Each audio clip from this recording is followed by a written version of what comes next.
I speak to quite a lot of producers on this podcast sometimes, music producers, who say that they view the studio as an instrument. You know, when they're in there working with musicians, they feel like the studio itself is an instrument. Do you ever view the orchestra, the entire orchestra, as one instrument? Would you ever think about it in that way, in those terms? Yes. In modern vocabulary, you could describe an orchestra as the first type of synthesizer, you know, where you combine different textures, different instruments to create something bigger than the original. And you know, it's an orchestra is something much different than just a regular band. So for example, folk music, where you usually can discern, you know, with all the different instruments, right? You have a bass, a banjo, whatever, accordion, and that they're very distinct. Each of them do their own thing, but what we do with an orchestra is something much more than that. We blend certain instrument to the point that you cannot tell, you know, what is playing this specific line. And you know, they're fused together. The art of orchestration is the whole, you know, knowledge of which instruments blend with each other better or worse, you know, which can be substituted sometimes. And you may think you hear an oboe in certain context, and it will be a trumpet, you know, depending on the orchestration, on the surrounding and everything. You may have an purely orchestral piece where you're going to hear voices which are not there. So in this sense, I'm talking about an orchestra as the first synthesizer, because it truly lets us create something much bigger. And to me, it also represents the pinnacle of Western European civilization, you know, the cultural achievement of what can we do together just absolutely exceeds the sum of its parts. You know, it's if you think about the grandeur, the huge sound of it that can be achieved, no single instrument can do that. Yeah, I mean, it's interesting you compare it to the synthesizer, because when we think about that, it's a very fixed thing. Although you can get lots of different kinds of them, you know that when you put that effect on it with the synthesizer, it's always going to achieve the same sound. Whereas with an orchestra, because it's all individual real players, there's so many more variables at play. Like, depending on who you have playing at that specific time, the context you place it in is always going to be shifting and always going to be changing. Yeah, in electronic music, we try to mimic that behavior, and especially right now with invention of different controllers. For example, there's an upcoming keyboard which responds to different type of touch, and you know, giving you sort of control that you would traditionally have on a string instrument, which we were used to. And yet, because a keyboard became the principal user interface for a synthesizer, it inherited the very limited way how you can interact with a keyboard. But the different part is that even though you can talk about an orchestra, you know, expanding this analogy as an first additive instrument that you just add, you know, different colors and weld them together. But the distinct difference is that every one of these colors is created by a human being. And this is where and why I think orchestra is unmatchable yet. You know, that you can replicate quite a lot, but not get to the very core of it, where you have a power of of a group of human beings interacting and contributing their understanding and their feelings, their talents to the sound. So this is something that to do it with a machine, we're probably not there yet, and hopefully not for a long time. And I'm a big advocate of live instruments and how they contribute to any sound. As technology, continues to advance not only in music, but in all different areas of the world and culture, and it keeps advancing in this idea of a digital thing that isn't quite human becomes more prevalent. Does it almost feel like the hunger that we have for something real and human and organic, like you're saying, there is increasing? Like from an audience part of view, does it feel like that? I think so, because you can observe it very easily in popular culture. Take anything that is handmade, it will have a higher price, because there are so many of us that we can't afford anymore to produce certain things by hand. We have to do them with machines and in larger scale. But any type of custom-made object, something that was loved, while created, something that was not just created based on economical equation that, if we use this material, it will be cheaper and it will still last for 12 months, as long as the warranty is, right? So if someone still creates an object serving the certain purpose, but approaches it individually, the cost is much higher, but at the same time, the quality and the individuality of this object is uncomparable. And those things have value because we don't have as much in our lives, right? In 19th century, you would probably be surrounded at home with a lot of wood, and not just fledgling electricity. But, most of it would have been made by hand and by a craftsman. And there would be a lot of love, of people touching and creating those objects. And I believe that it's a part of how we communicate with other people, also through crafts and objects we create. And we don't only talk to each other. It's not the only means of our communication, and creation is as much important for human beings. And through creation, we're also capable of transferring emotions, transferring things that are intangible, that we would need to talk about something for 10 years maybe, or instead perceive an object which someone created. For example, a work of art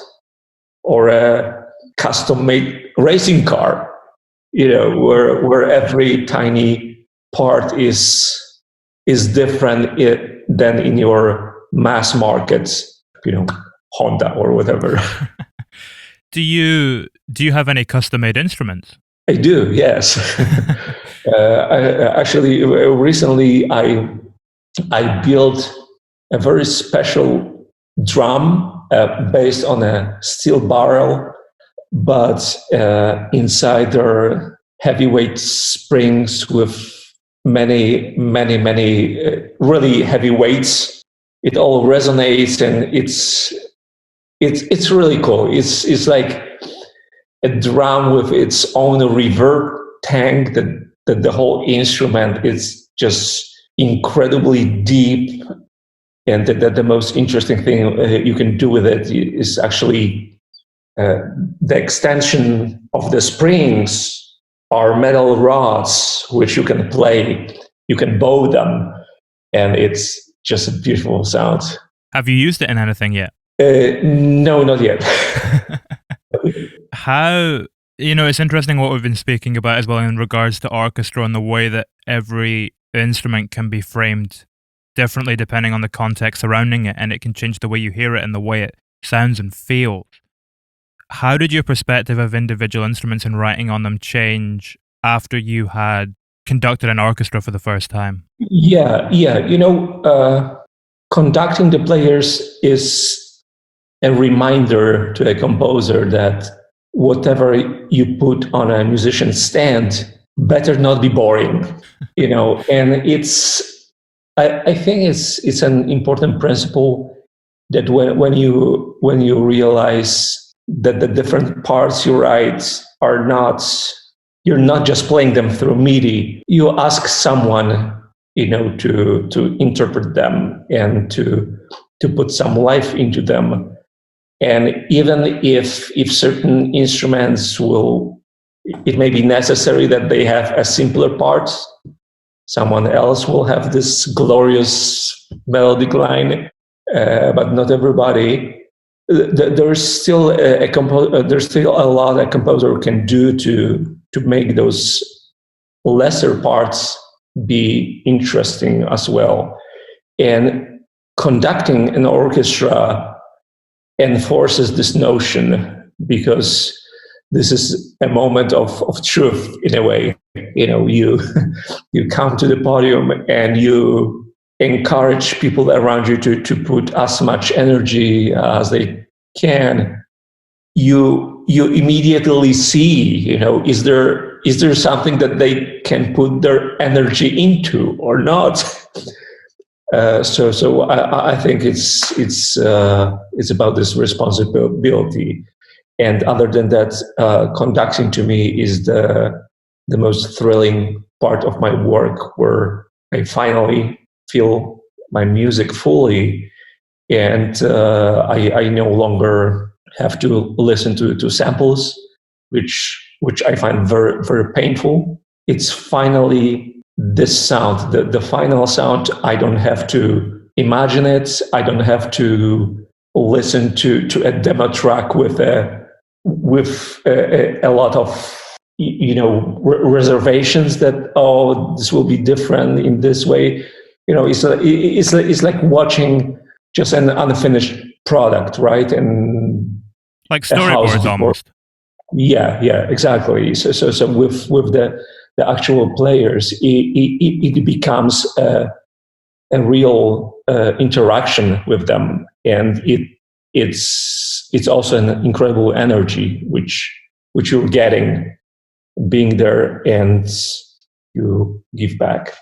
What you were saying there, when you listen to the demo track, do you feel like you're actually listening to it, or is the demo track almost like a trigger for your mind to imagine how it'll sound when it's in that space with an orchestra?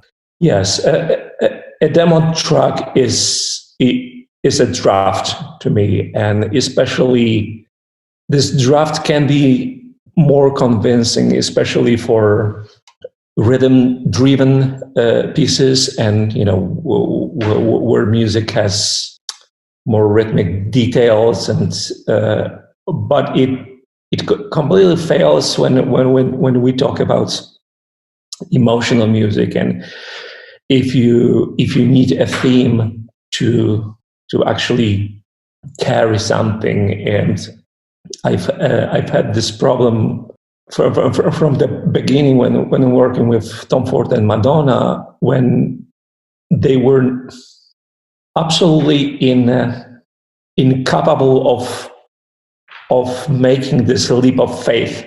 That what you're listening to is not the finished track, that it's just a mock-up, it's just a draft, because they would need to feel the thing, before approval. And especially for Madonna, which was used to doing a demo for her, was practically a fully produced track, just not the final mix, And if she wanted to have a gypsy band in the arrangements, they would just hire a gypsy band for the demo track, right? So they wouldn't just spend as much time in the studio, and it wouldn't be as polished, but you would get the same sound, probably the same players, and then you can imagine in a much easier way how the finished thing would feel like. But obviously, with an orchestra, it's not feasible. It's just prohibitively expensive. So instead, we started doing live demos of just a basic set of instruments. For example, 6 instruments, and maybe supplementing them just with a little of samples. Or even not, and this proved to be better than those electronic mock-ups. Do you think that was just because it was real people playing them? Was that what was changing it? Yeah. This was it.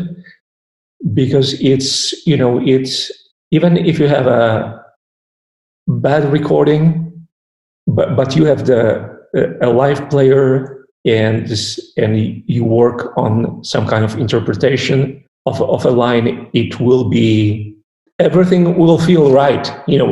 The only thing that will bother you will be, maybe this is a little noisy, or maybe the high end is not there. Maybe the mic could be better, but it's not a problem in estimating the piece of music. Do I feel it or not? Right. So it would be very different if you try to produce a track with a sampled instrument and then spend an enormous time on mixing, EQing, everything. That technically this recording would be perfect sonically, right? You wouldn't have a question of enough high end, everything would be in the right place. But so what if the core is not there? Did you use that technique again the second time that you worked with Tom?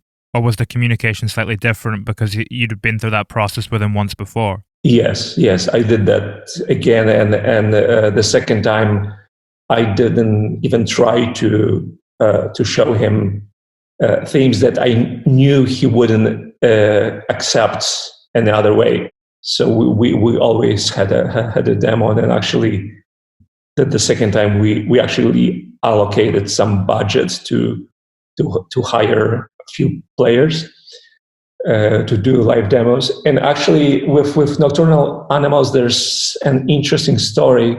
If you watch the film, there is a scene, the moment when they find bodies of mother and daughter, and this is a very quiet and emotional scene. And there's a very emotional piece of music as well. And when I wrote this, again, I recorded a demo before showing to Tom. And we did it with 5 players here in my home. Okay, maybe 6. But I didn't have enough mics. I had one stereo mic. Then I was moving one mono mic from a person to person, depending on who would need to be featured. So by no definition, this was a perfect recording. Just a home recording with familiar players with whom I'd worked on Penny's Dreadful. The demo had a really lovely feeling, and I showed it to Tom.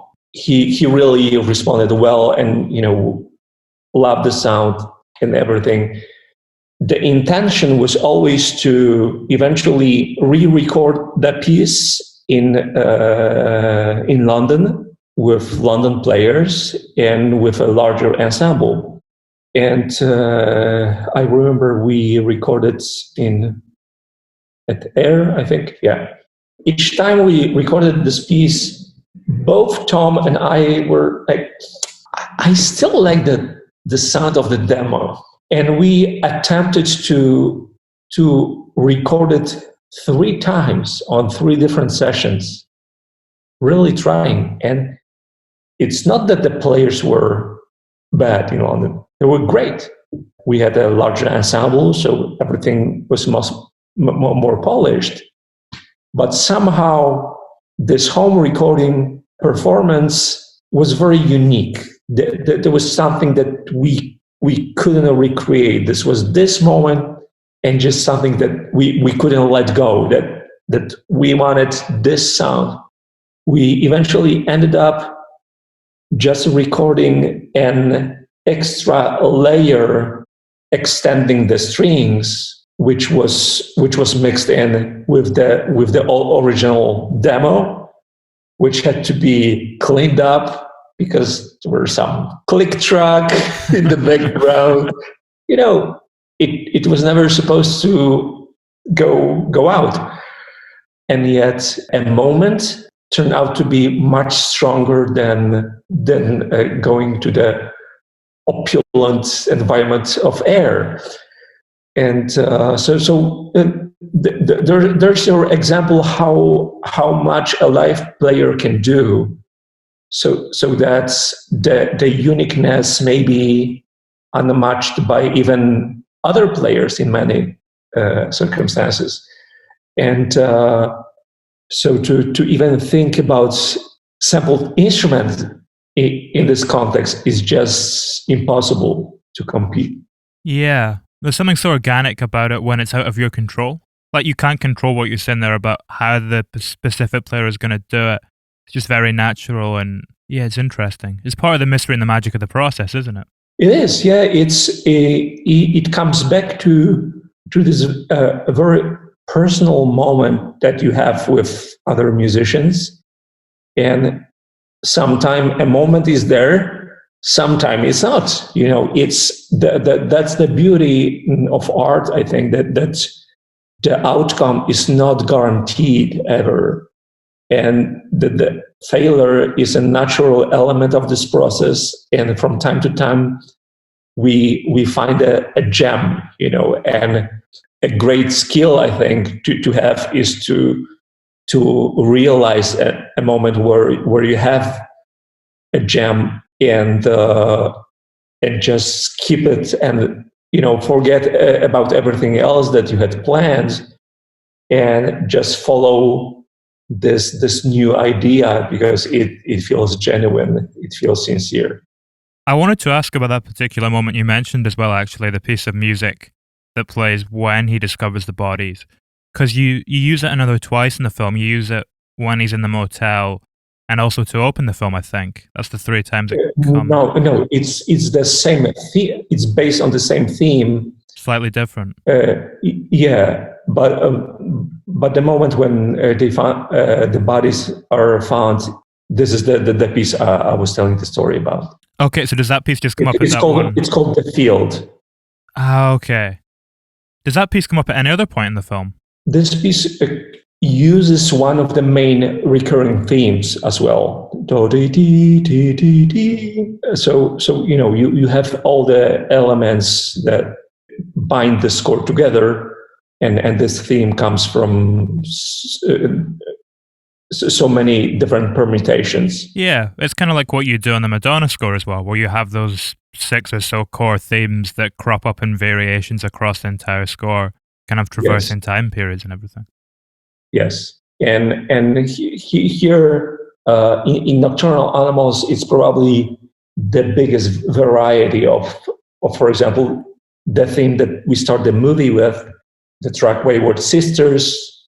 It already starts with a theme which is presented in this hyper-saturated, opulent version, just dripping with orchestration and everything. And later you have the same theme in a more Bernard Herrmann-esque vibe, very austere and much smaller. And but finally, you get to this point where this thing becomes most emotional and personal, and this is the field, and it's practically tiny, comparing to Wayward Sisters, and yet this is the same core.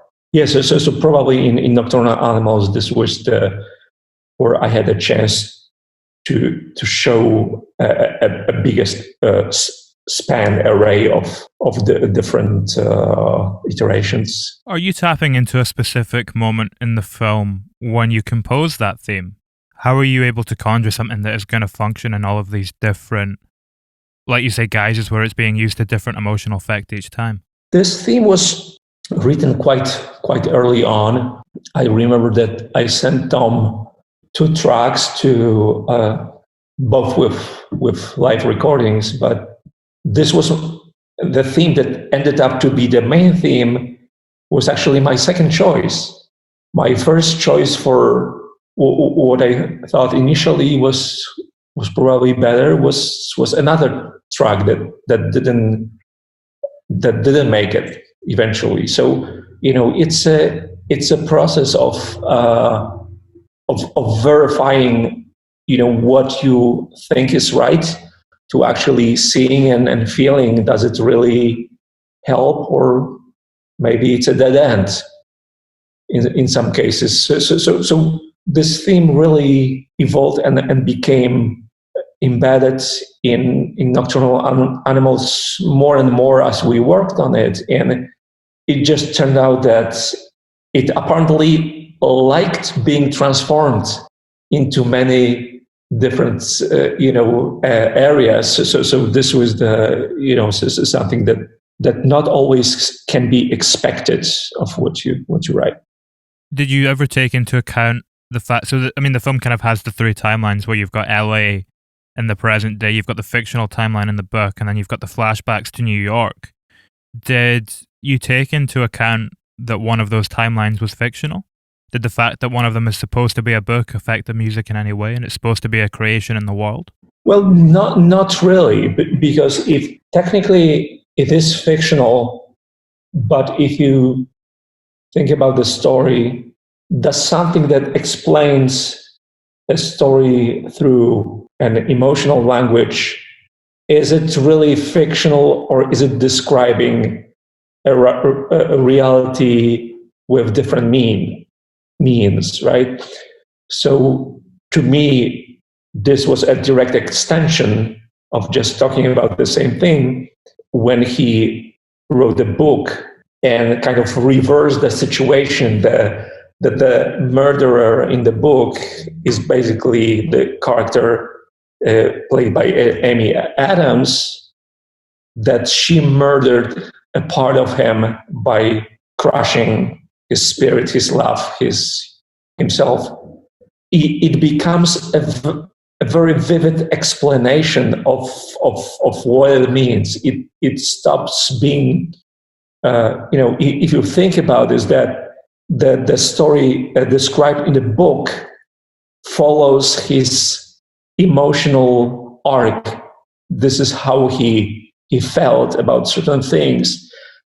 At this moment, it stops being just a story, because he's talking about something as realistic as they come, and it would be harder and I think misleading to give more credence to regular words, that to regular storytelling, that, if I just described what happened in a regular way, that it would somehow make it more true.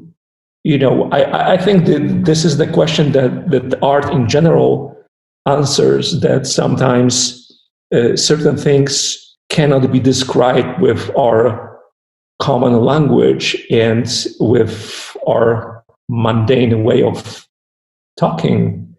And we need another language, another means of expression to express something, intangible, and I think this is what it was in the story. It kind of, it functions on multiple levels, because you could also look at it as a reflection of her experience. With the way that you score the scenes in the novel as, so intimate, they're more reflective of her experience with how it's affecting her than what's directly occurring at that moment in the novel itself, if that makes sense. Yes.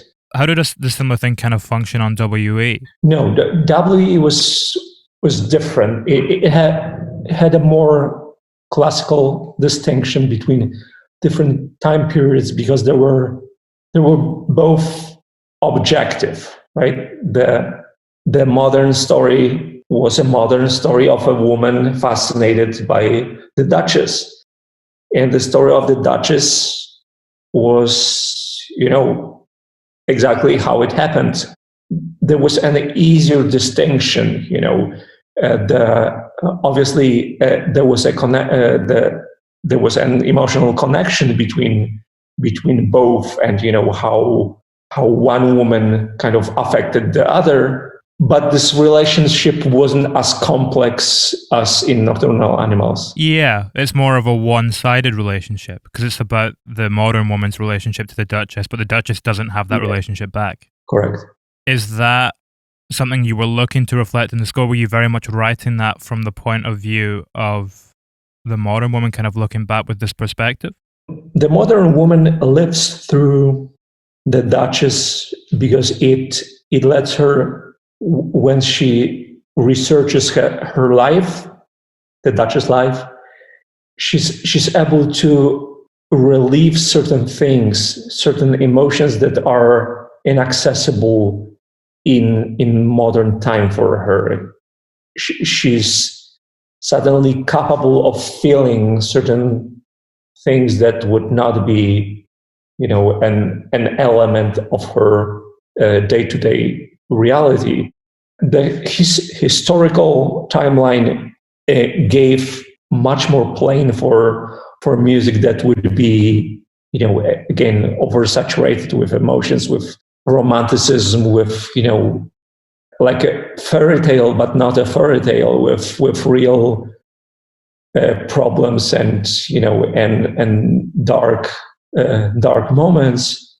But this was it. This was the core of why the film was made, to express this contrast between something that many people would dream of having, right? To be in this position of becoming a duchess, and so close to the royals, and an incredible story, but not realizing what it would entail, how gruesome the reality would be, how difficult, frustrating, full of anxiety.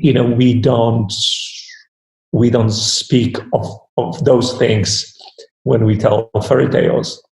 I think this was the core of the film, and the timeline for Abby Cornish was basically an entry point to give us contrasts, what we're missing in our modern reality. What would be our fairy tale if we wanted to describe it? And it was a very personal movie for Madonna as well, and there was a lot of explanation related to her personal experience, which I think gave it credence. Yeah, definitely. That's what gives it its intimacy. And I mean, you can see, like what we're saying there about the narrative of the Duchess, it's something that repeats in various forms throughout history.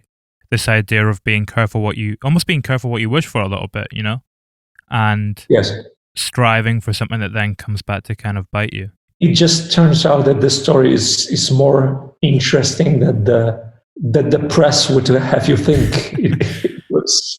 It got an interesting reaction. I watched it again today, and I don't really understand the reaction to it, why there was such a backlash to it. Yeah, absolutely. You wonder if it was almost snobbery, because it was Madonna who was the one making the film. Yeah.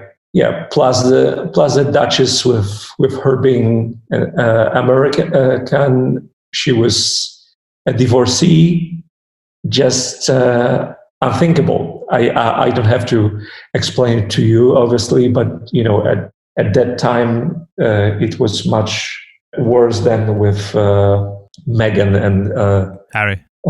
Harry, yeah. Again, like we were saying, it's manifesting itself again.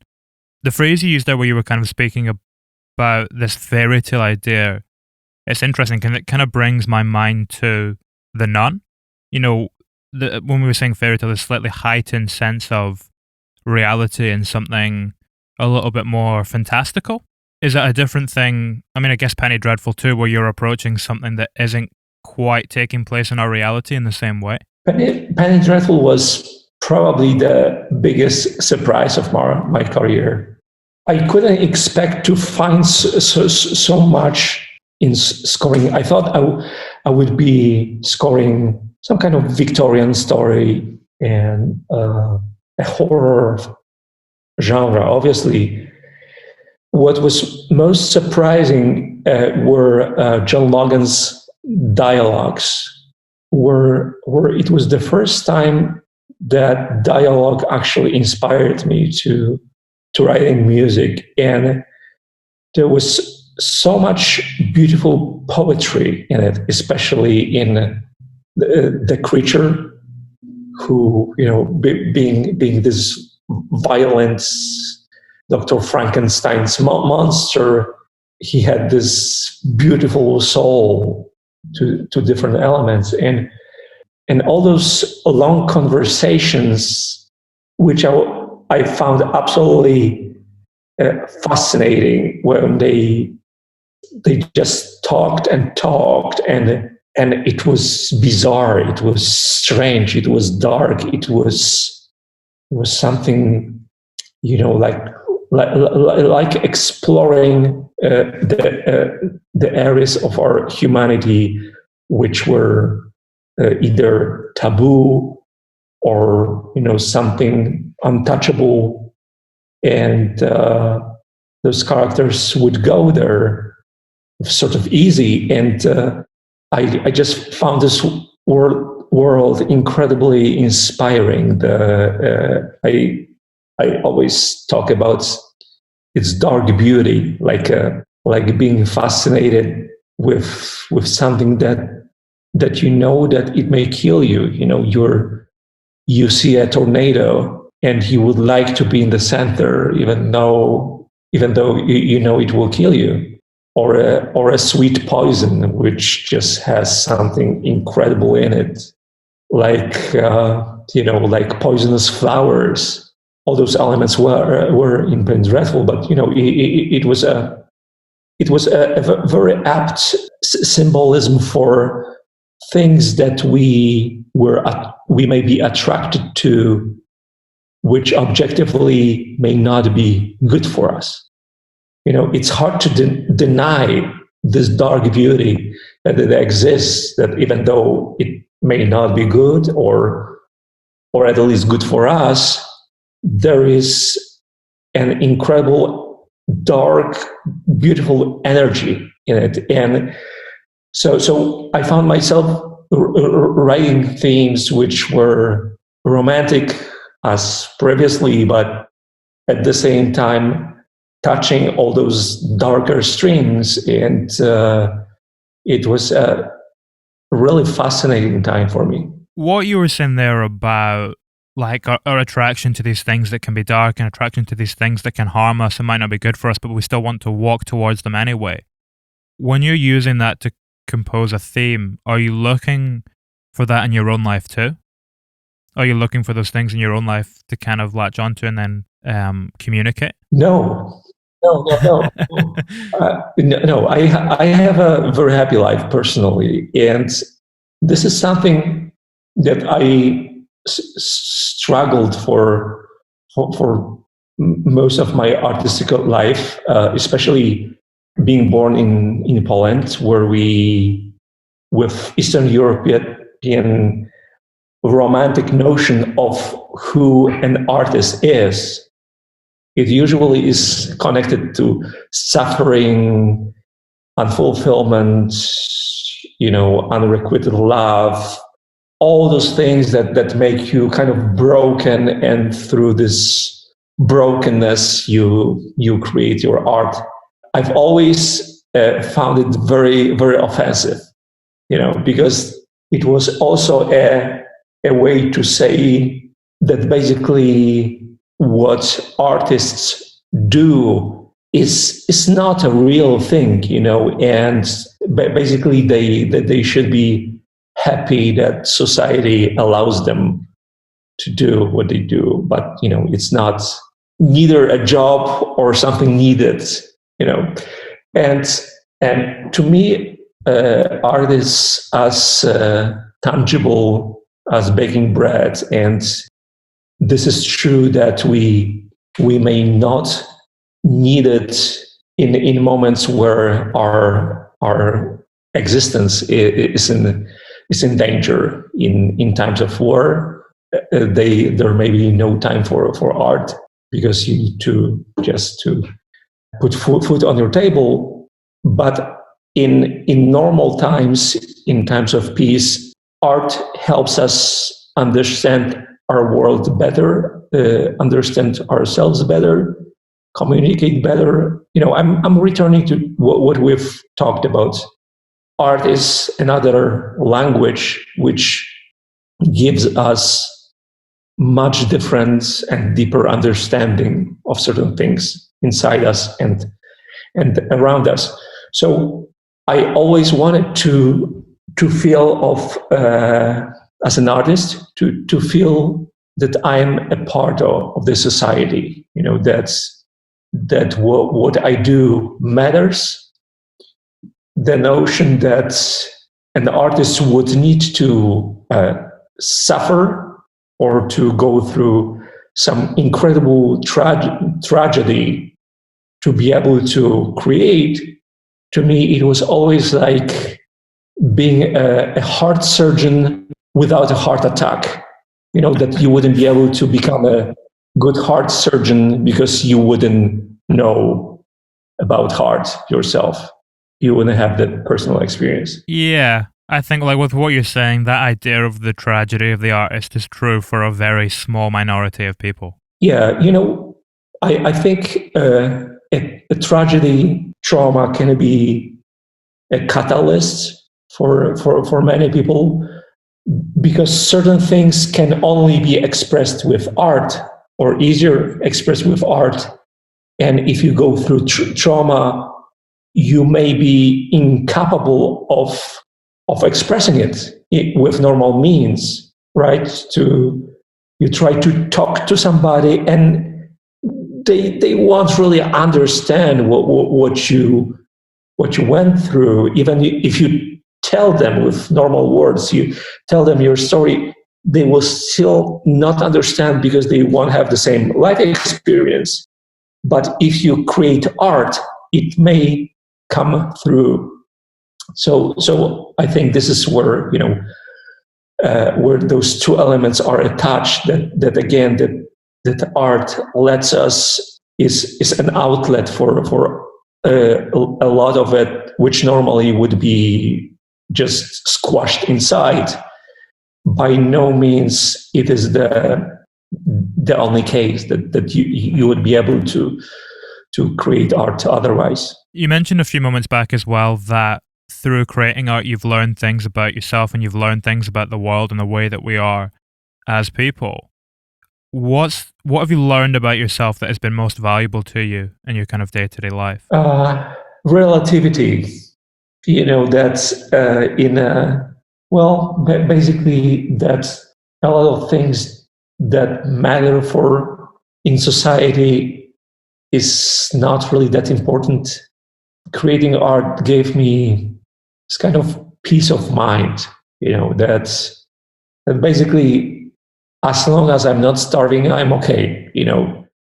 Let me understand and appreciate the uniqueness of our experience. And let me elaborate on this. So imagine what in your life is a truly unique experience. For example, if you buy a car, obviously it's not a unique experience. Billions of people drive cars. Hundreds of thousands drive custom luxury cars. It's not unique. Someone has experienced it before you. And, I don't see a value in basically repetition of certain actions, like ants, right? Doing the same thing, walking the same path.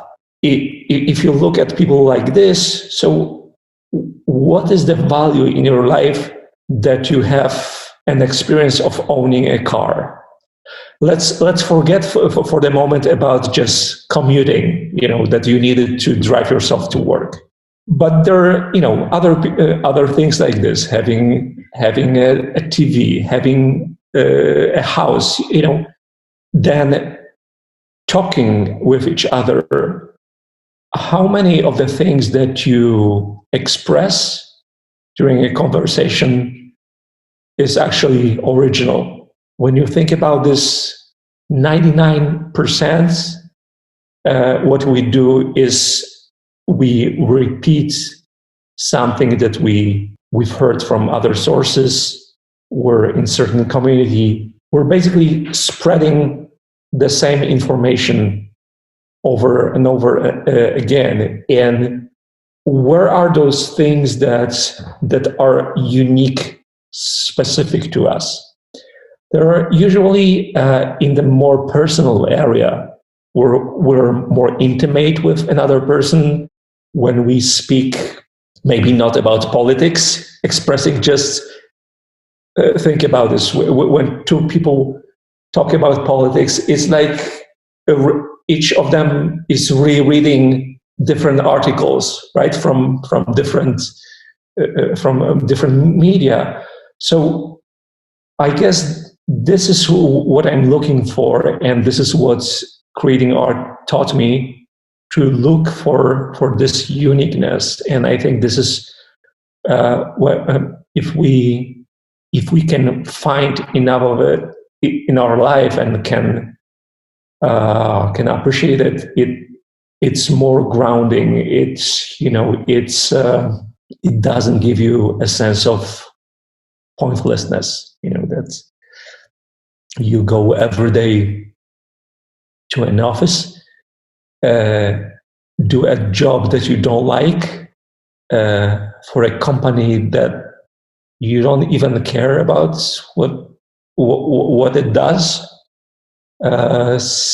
How do you spend your life? Without, if you don't have any meaningful relationships, where is the value in you following this path? And basically not having any kind of genuine, unique interaction. This is what we talked about, the handmade objects, right? And that are hard to find these days. And it's a very similar thing. We kind of, most of what we say is kind of a stock message, or Does it make you more? Do you feel more fulfilled when you find those moments of uniqueness in your daily life? Yes, absolutely. I think this is what, again, coming back to the purpose of art, that as human beings, we live in a world that may seem very chaotic for us, and we struggle to find the reason, to find an answer why we're here, why so short, why the disease, why wars, and everything is so much chaotic, and we strive to find harmony, and we don't even know how it may feel to find harmony. How would we recognize it, the truth, or something else? And this is the moment when you may hear a piece of music and feel the harmony, and you may in this moment understand, it can be very grounding. It can give you understanding of that not everything is disjoint, pointless. That there can be true beauty in life, and by beauty I mean, again, harmony of elements. This is where humans in general find beauty in things that that come together, that match, that are not fighting with each other. So I believe that it gives art in general very practical side.